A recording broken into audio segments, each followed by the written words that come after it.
is Jewel Lennard, and this is Dinner with Jewel.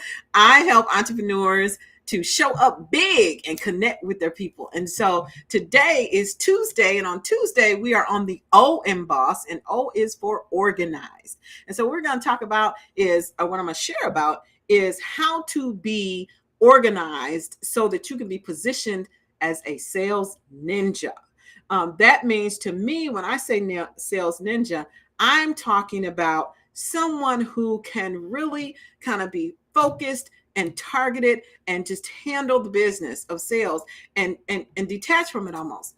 So when I first started in business, I started in network marketing, and in network marketing, everybody is the same. You make that list of 100 people, you call them all, you ask them to look at your stuff. Like everybody's the same.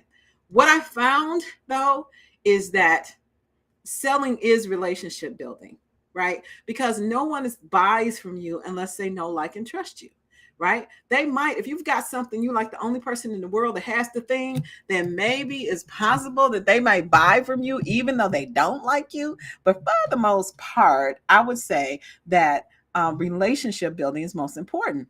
But what I found is that the organization, the process of meeting new people, nurturing the relationship, growing with it, and following up. That's the rub. That's the challenging part, right? So even whether you're a really outgoing person or you're maybe not so outgoing, that the mechanics of just being able to orchestrate that process of sales, exposure, and all that, it can be a little bit overwhelming. So what I thought today is to just share what I do, what I'm doing to organize myself around sales in the hopes that perhaps it might help you or trigger some thought process for you of how you might want to do things, or you may come up with something totally different.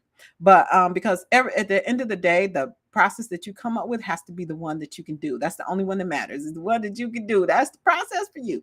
So, so what I found is that there are different people come into your sales pipeline at different stages. Okay. And so what you need to do and what I needed to do is to have a method for handling all of the people in each stage that they are in their relationship with me. And so I used to put everybody in the same bucket, and everybody would get the same communication, and everybody would, I'd follow up with them the same way. But what I found is that the people that you meet new right off the bat, you got to learn people and understand what they want. At the end of the day, you can do numbers. There's some people who are just about the numbers game. Just crank it through. You reach out to enough people, you're going to get sales, and that never fails, right? But if you take a genuine interest in people, then and you learn what they need, and you're able to connect the dots between what they need and what you have, it's a much easier conversation because now you're solving a problem for them and you're not selling them. So what I'm doing is that when I meet someone new, like I was in network mode last week. So when I meet someone new, I don't automatically put them into my CRM in the sense that because I use my CRM, customer relationship management tool, I use it as a follow-up mechanism. So I put them in the sense that I'm following up with them to understand more and to connect.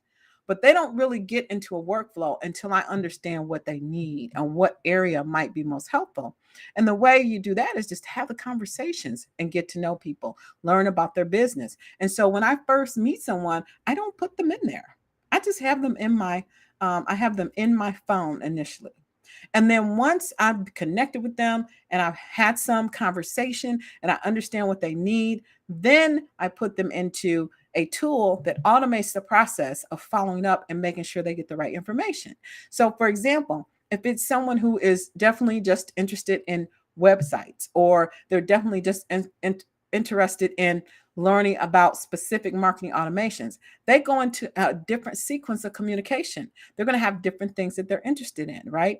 So what you have to do is you have to have a mechanism for collecting people's information and giving yourself a task to follow up with them until you connect.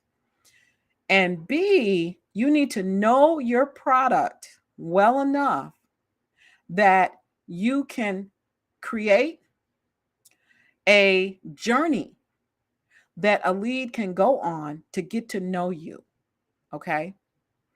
And so if I do I have a 7-day process to follow up with people that I just meet. And after 7 days, they go bloop, I put them in. I just take my best guess.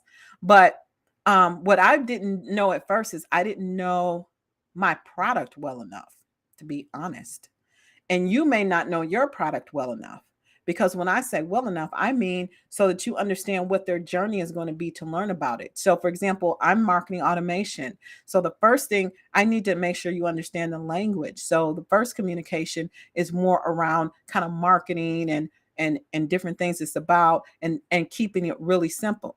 So, to be a sales ninja, I feel like I'm rambling, but to be a sales ninja, the key is to take a genuine interest in your lead and your person. Understand what it is that they need that would help them the most in terms of solving their most pressing problem. And then stay engaged with them to help educate them on how what you have can help them solve their problem. Okay. So that's a little different spin. And then maintain those people and in a separate way. They're not people that you're selling to. You don't sell to people initially. You learn from them initially. And then once you understand what they need, you present them with options that can solve their problem. Okay. I hope that was helpful for you. So, again, O is for organized out of the BOSS acronym, B branded, O organized, S sustainable, and S success minded. And so today we talked about being organized and becoming a sales ninja. And what I hope that I was able to share and articulate with you is that the way to become a sales ninja is to build that relationship and take a genuine interest in the person that is your lead. Because I will tell you, this is a little esoteric, but I believe that everybody that comes through your path comes to you for a reason.